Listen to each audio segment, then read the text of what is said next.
Todd's been installing septic systems in southern Wisconsin for nearly 4 decades. I learned from the very, very best, but I also learned their concerns of what they were looking to do to try to make sure that our industry was doing everything it could to make systems good, to make systems function, to protect the groundwater, and to protect public health. He still sees room for improvement in the on-site industry, not only in Wisconsin, but nationwide.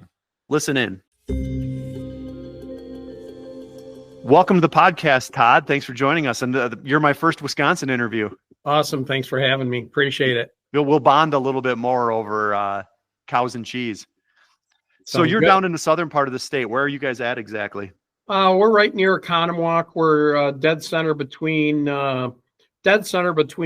Milwaukee and Madison. And that's Her Construction? Hair construction. Hair, pronounced hair. Yep. So you guys are primarily like engineers for septic systems, but not just kind of run-of-the-mill septic systems. You do some pretty impressive stuff. We've done, we're in our 5th generation, believe it or not, in the plumbing industry. And we specialize in outside plumbing. So it's mounds, septic, sewer, water, and of every size and shape and scope. So you're not just a septic company, you're a full-blown plumbing company, and you're also partaking in municipal type work? We are an outside plumbing company. So we're what Wisconsin licensing calls a restricted service. So our license is strictly outside. So all outside plumbing, whether that's sewer and water, septics and mounds, but our focus is septics and mounds. Got it. So you're not necessarily doing municipal, pipe type work. Is that? We do some, a little bit. That's not a very large percentage of what we do, but we do municipal sewer and water work, some. Your expertise lies in the septic side, is that? Correct. Down in your area, this is a heavy, for those who aren't from Wisconsin, this is basically Milwaukee suburbs. Correct. Yep. And is what's driving the septic system marketplace down there just expansion because of new home building and the sewer and water infrastructure isn't capable of keeping up? You know what I mean? Or because in my head, it's more of a rural thing. A septic system is more of a rural thing. Well, you'd be surprised how much of this area is rural. So the municipalities are just within their own areas. So you have like Milwaukee, obviously, you have Brookfield and New Berlin and Waukesha, but all the way around New Berlin and all the way around Waukesha and all the way around Brookfield, there's septics. So when you're coming into these are people doing are they doing just individual septic systems? Or are they doing cluster systems? Are they all working off of, what does that look like? It just depends? It just depends. For on-site, I would say it's mostly individual systems, mostly. And is the soil down there pretty typical, or does it just depend? Are you putting in primary, regular systems, mound systems? It's 50-50. It's 50-50. Okay. So it depends. We're spoiled, whereas, I always hear stories of people using chambers and things like that up north or in areas of the state that don't have gravel pits. I've got literally 3 gravel pits within walking distance of my office. So in the Waukesha County area, we're really blessed with really good aggregate and gravel pits to use. And for mound sand and for washed stone, I could name 6-7 different gravel pits just in our closest radius of our shop. Whereas, I always hear horror stories of, farther out in the state not have, we just bid on a job this morning, a very large commercial project that the closest pits were a 1 hour one way, so a 2-hour round trip for every load. And that job is going to take 70 loads of sand. This is interesting to me. Can I pause you for a second? Sure. I haven't heard anybody talk about putting in, I'm going to call this an old school system. Is this just become something because it's so easy to just drop chambers in that I haven't seen a system go in up in northern Wisconsin that isn't a chamber system in probably 15 or 20 years? We use the only time that I even use a chamber would be for downsizing. So where I see chamber use is, am I allowed to talk about specific brands and stuff like Sure. that? Yeah, we don't care. So where I see specific chamber use would be, and I'm going to use an example of Elgins. Elgins give me mound downsizing. So we use a heck of a lot of Elgins and downsize mounds. However, even though I use a lot of Elgin mounds for downsizing for lake lots and just tight small lots, that's still a small percentage of the work we do. I would say 75 to 80% of the work we do is all sand and gravel, stone, aggregate. Is it not more work and more expense to do it the way you're doing it, or is that just not true? I don't think that's true because we've done both. We've done a lot of chamber systems.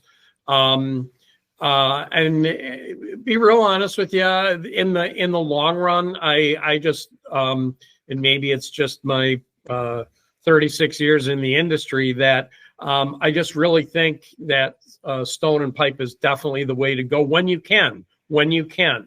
I've just seen better outcomes in the long run. That was going to be my next question. Is it a longevity thing in your experience? Is it a better system? In my experience, it's definitely a longevity system, and there is no question whatsoever. Now, with that being said, I have chamber systems that are still doing fine, decades later. But if I had to put stone and pipe systems side by side with chamber systems, I think the stone and pipe systems beat them, in the total number of things. If you were going to use a ratio of which systems lasted the longest, yes, I have long-lasting chamber systems, but I've seen a lot of chamber systems have to be replaced in short spans. And I mean, I've worked with a now retired county inspector who determined why that was, and we know why that was. It's not the chambers themselves. It's the how the soil testing was done. And if you dose to a chamber system, you rile up the fines in the bottom of those open chamber systems, and then the fines settle back down. You can have a person tell me that's not the case, but I've seen it over and over again with our own employee system and a lot of other systems that had to be replaced on a short, not very good longevity. Are you saying the dosing is the issue, or the dosing is? The dosing seemed to be the issue, and I never. That surprises me, because isn't dosing what they're doing to, technically, aren't they usually dosing to try and, offset the amounts being sent into a certain chamber at a certain time, and the goal is to help it live longer by dosing. Oh, absolutely, and I totally agree with that. But what I was going to lead up to right now on this, because I don't want to take credit for determining this, a county inspector that I worked with, he's retired now, but he determined that the chamber systems that did not have good longevity, that were failing within 1 to 4 years, and we saw a couple handfuls of those, but in every case, the chambers were being dosed, number one, and our due diligence when we went back on them found that the soil testing that was done assumed a lot cleaner soil than was really there. And what we were finding was, when the water dosed out, because those chambers don't have a bottom, this isn't me ripping on the chambers, this is just saying this is what we found. The characteristics of the soil, it has nothing to do with the characteristics of the soil is what caused, when the dose hit the soil and the fines were all riled up and the fines came back down, they sealed the system off. So they're creating a barrier, just like almost like a clay or a fines barrier, which prevents filtration down the road. Absolutely. And one of our own employees had a chamber system, and a year later he's asking us why they were filled to the top with, when he looks through an inspection pipe. And how does a pipe and stone system get around that? Because you're excavating out all of that, I'm just going to call it bad soil for lack of a better term. No, not at all. And that wouldn't be the case. You're still putting it in the same exact soil. But what you have is you have a perforated pipe in the middle of all the stone, and the water that dose isn't hitting the top of the soil. The water is going into the pipe. And well, I think that's kind of my point, is the rock and stone encompass the pipe. So you're not dropping, you're not filtering through the native soil. Right. You're exactly. So your water is actually, using your term, filtering through the stone before it ever gets to the native soil phase. And then you're probably not disrupting that native soil to the degree you are through dosing, or even just standard, flushing into the chambers. Correct. So then you're kind of solving all the problems. Yep. And then, to the chamber's defense, though, I've actually had one of the chamber companies come out years after we put in a couple of pretty deep systems, because we've found several systems that we went to replace where the chambers were not, and this goes back to installation practices, though, too, that were not still structurally sound. Let's put it that way. They were more flat than anything else. But in their defense, I've had one of the chamber companies come out and film go down with a camera down through observation pipes and look at the conditions of some pretty deep chamber systems, and they were standing up remarkably well. And the one I'm thinking of right now, which has been in for a couple of decades now, is still working really, really well. And it's fairly deep. We don't like to see systems as deep as that one is, but what we wanted to do was see how they were holding up under. Define deep. The one I'm talking about was all of 10 to 12 feet deep. Oh my. We don't like being that deep. We don't like being that deep, but that one 24 years ago was one of the only ways they could do the system where they did it. Huh. Yeah, that's deep. I've never heard of a system being that deep. Yeah. So that's interesting. It's pretty rare. We like to be shallow. We don't like to be deep. We go shallow. Yeah, I mean, aren't you typically looking at 18, 24, 30 inches, somewhere in there? Optimally, that's what you would be looking for. Yes, absolutely. What are you, other than chambers and traditional pipe and stone type systems, do you guys do any type of ATU work down there, or is it just not necessary? We do. We've done a lot of ATU. As a matter of fact, in the years that I've been doing this, we did ATUs when they were still experimental through the state with Jim Converse. That's a name from the past. Jim used to write for us. Yeah, well, Jim Converse is, I was a Jim Converse groupie. I would go see all of his presentations whenever I could, and met with him even a couple times after he retired. When you had somebody like him and Jerry Tyler at the forefront of the on-site industry, they were really who you worked with those first initial ATU systems.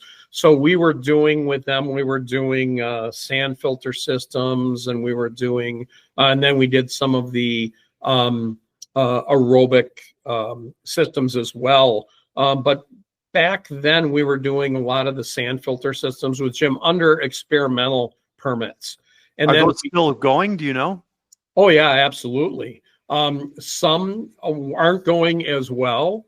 Some had to have some upgrades and some changes, but one of the first ones we ever did is running not only very well, but when we went out to do maintenance on it, just the routine maintenance on it, the guy had marked everything with these labels so much. We asked him if he was looking for part-time work. I mean, it looked like he was using his system as a learning resource, because he had like tags hanging for every part of his system. This is the owner, you're saying? Yeah, this is the owner. Yeah. And not many people are as ambitious as that.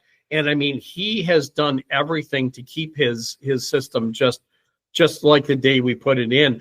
Other systems we had to go back and make some upgrades to. That's an incredibly atypical homeowner. You wish every homeowner was like that, because most of them have no idea what it means to be working off of a septic system, running the garbage disposal, flushing everything, medications, you name it. Well, so it's probably fun to come across somebody like that. Yeah, it absolutely is. And I mean, my guy couldn't believe it. He's like, you literally have to go see this. This is just stunning how this guy has like kept his system just pristine and has everything labeled. And but you're correct. I would say that one of our biggest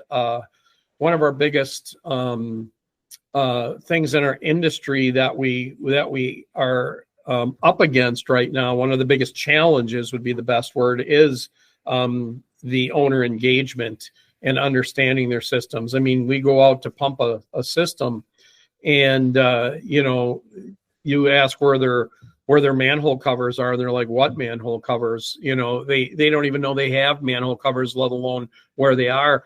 And if I had a nickel for every single time they would say, there it is, and you go over and you pull the cover up, well, you realize you're looking at one cover in a 2-compartment tank, and the other one's buried under 3 feet of landscaping, and has never been taken off and maintained. And that's the inlet side of the tank where all the solids are. Right. So yeah, it's and then you haven't asked, but the other challenge we have right now in Wisconsin anyway is you have the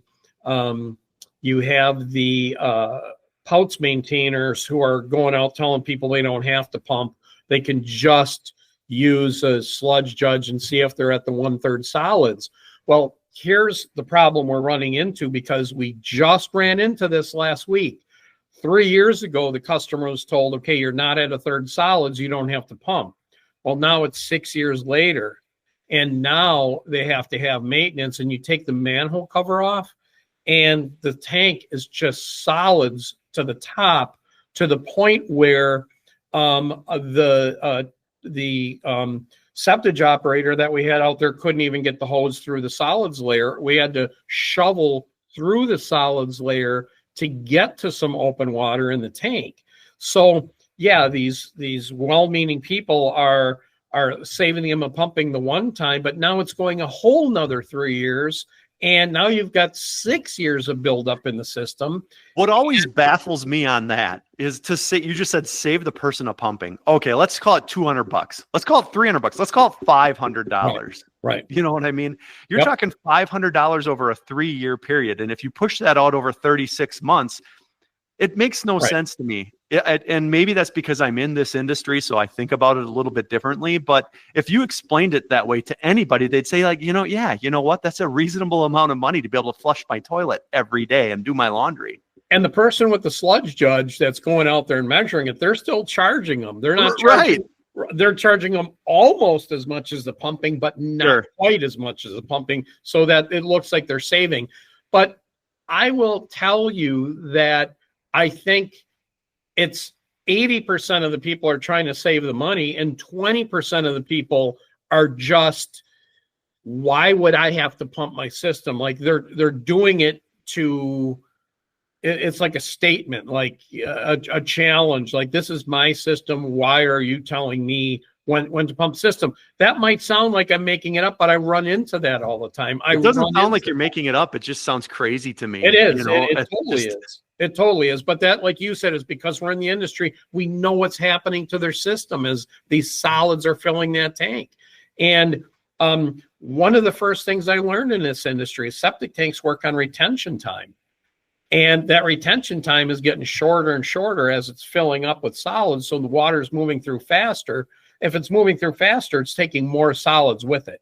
So they're definitely by not pumping at that interval, looking at a premature failure, measuring the solids, they're definitely not doing themselves a favor for sure. And we just had one last week where we went there.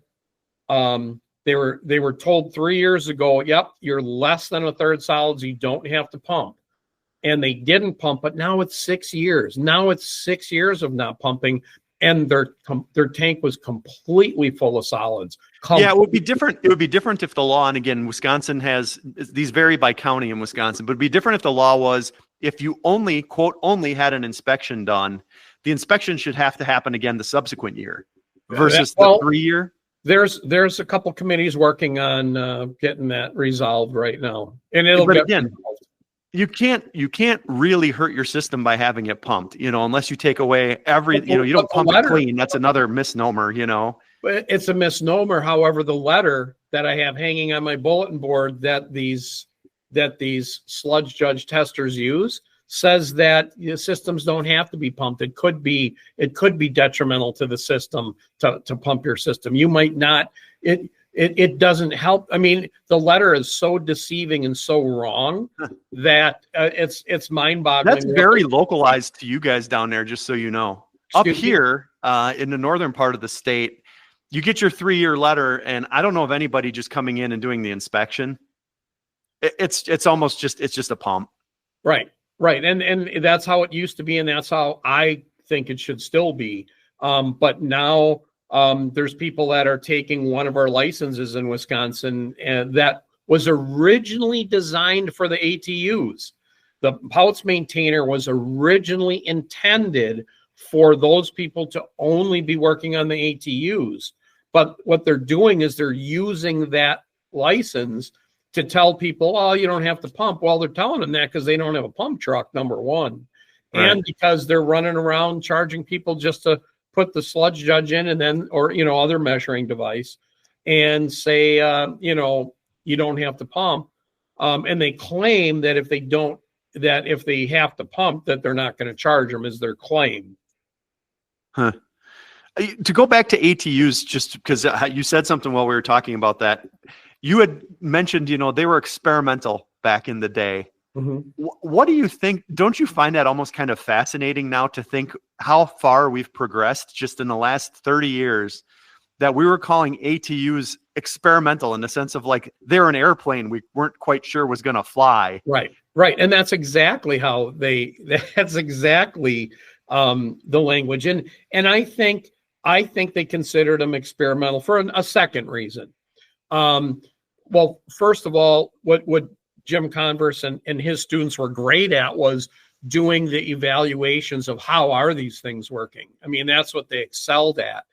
And I think the other reason, though, that they were using the term experimental was because it wasn't something that was in the code.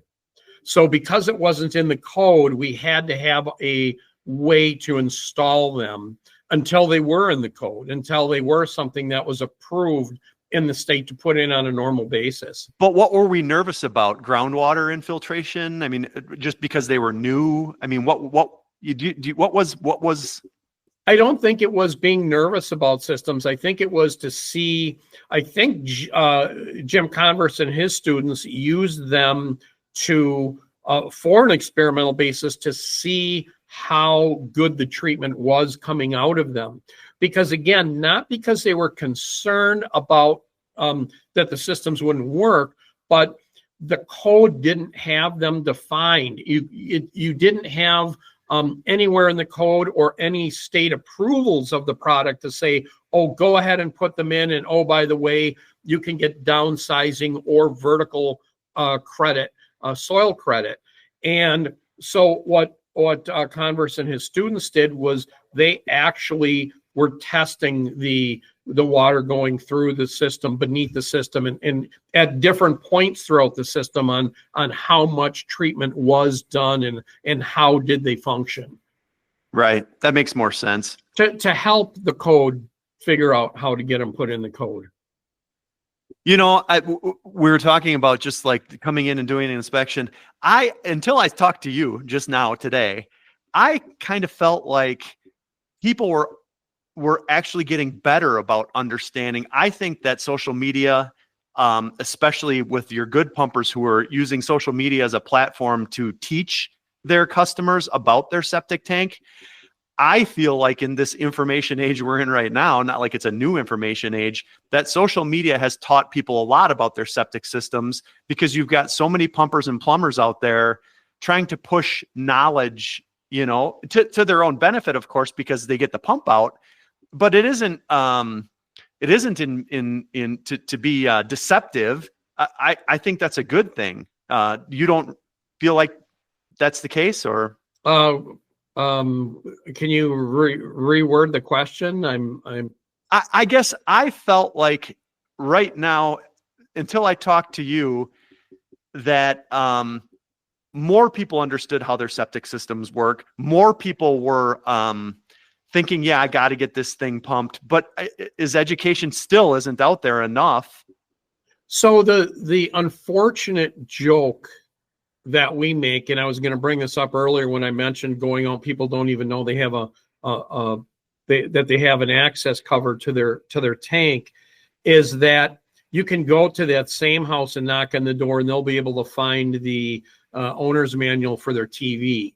They know where that is, but they don't know they have access covers to their system, or where they are, or anything about their system. It seems to be underground, out of mind. It seems to be, well, in the city, this is how it works. So in the country, why is it any different? So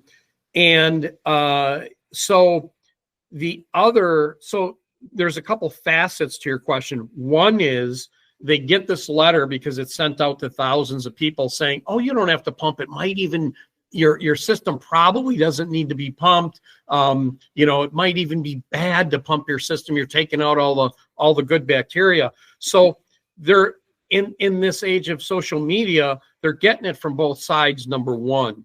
But the one that I just mentioned is something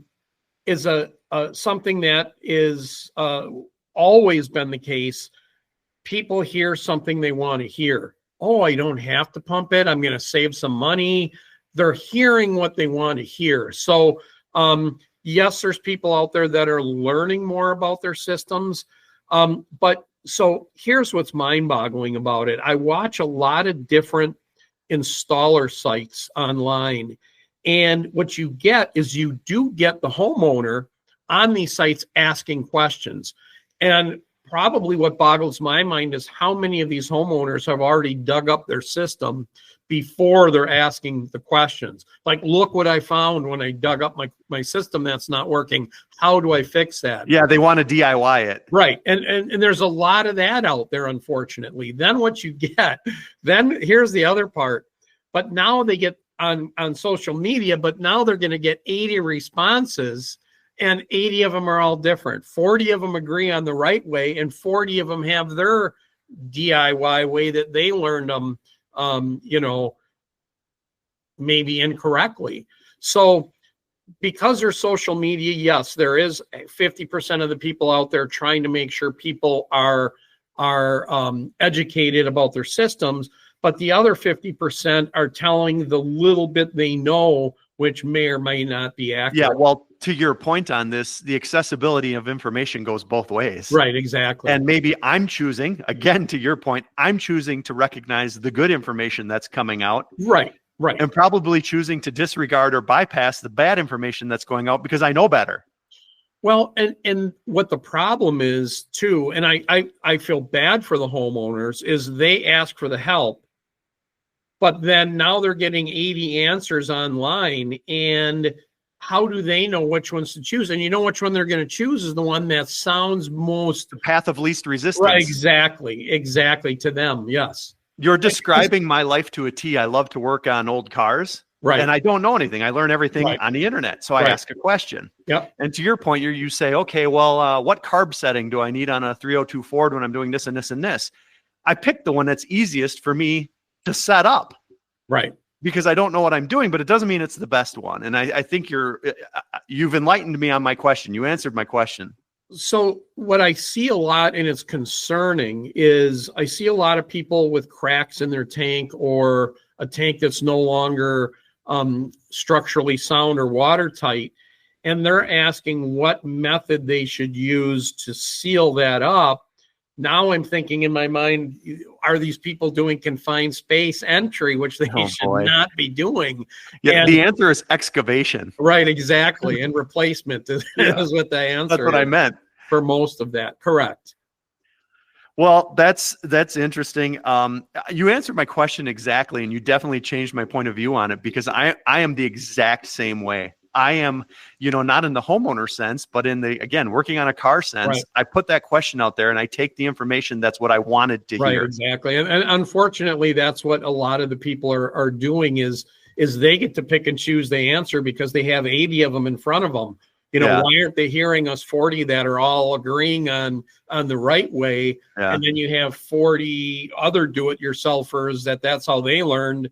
And, they might not be getting the best answer from those 40. You've been doing this 30, we'll just call it 30 plus or minus years, almost 40, right? 36. It'll be closer to 36 40 years next week. Yeah.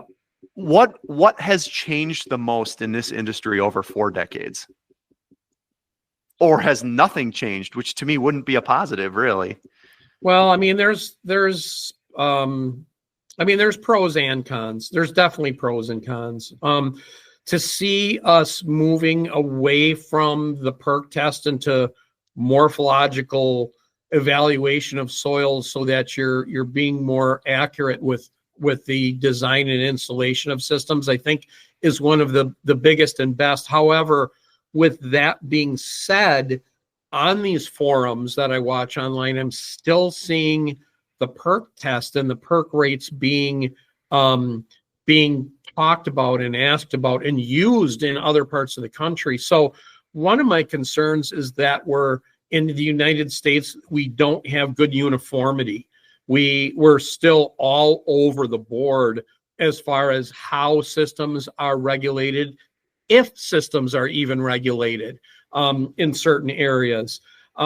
I'm spoiled because I was able to learn from Jim Converse and Jerry Tyler in the past. So I'm very spoiled from the aspect where I learned from the very, very best, but I also learned their concerns of what they were looking to do to try to make sure that our industry was doing everything it could to make systems good, to make systems function, to protect the groundwater, and to protect public health. That's what my licenses tell me that I'm licensed to do. That's what I'm supposed to be doing.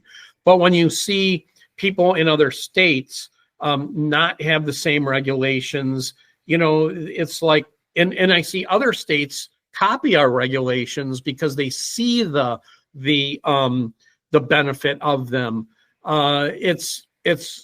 It's concerning that we have real good answers out there, but you're not getting those answers out far enough for everybody to be on the same page. The silos of legislation in the septic industry are baffling to me, whether it's by county or by state. I did a podcast with a woman in Oklahoma last week, and in Oklahoma, you can put, I'm going to have this number wrong, but it wasn't small. It was 10 or a dozen systems in with no license.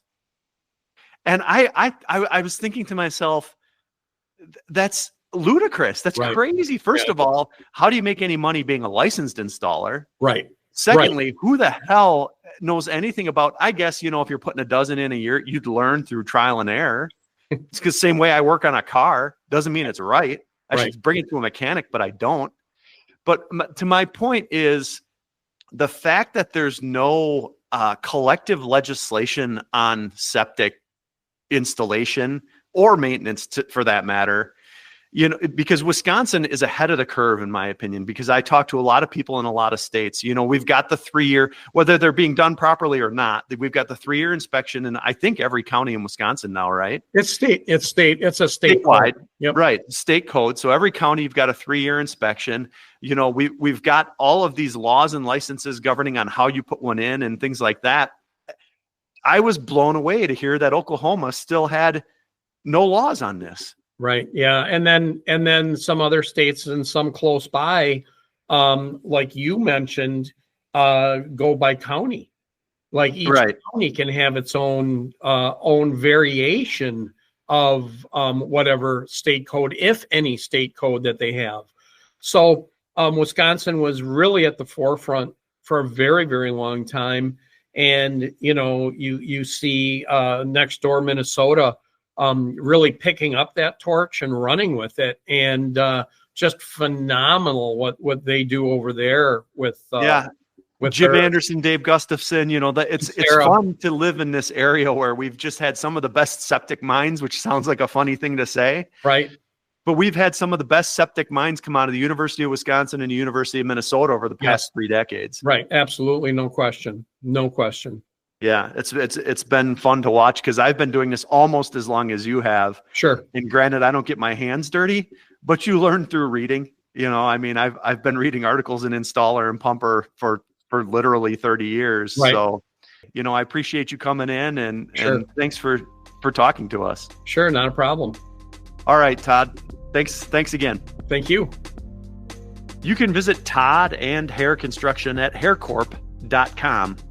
As a side note, throughout the 1980s, James Converse, a professor at the University of Wisconsin, provided some of the most valuable research and information on on-site systems that still exist to this day.